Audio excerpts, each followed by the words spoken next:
لزيارة فخار كمال الدين في الأغواط. راني الآن في الأغواط، وهذا وين راني خرجت من الزيارة تاعو. عندي خبر سعيد جدا أعلنه الآن، وترقبوا تدخل هذا المساء لتفاصيل أكثر.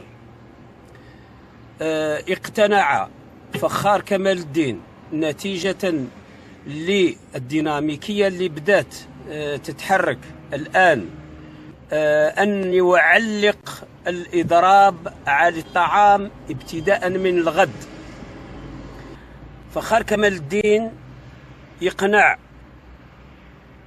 يويني يرقب مدن بدن حرشن باش ادي سبد ازومي سوى الشاء.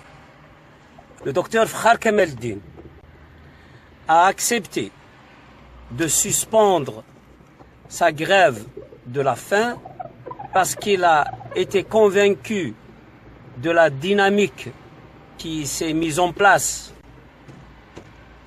concernant son cas et le cas de tous les détenus d'opinion, et pour beaucoup d'autres raisons que j'expliquerai ce soir. Je viens juste de sortir de chez lui. C'est une nouvelle que je vous annonce tout de suite, mais il y aura une déclaration ce soir au nom de Fakhar Kamaldeen. Attendez mon intervention en live ce soir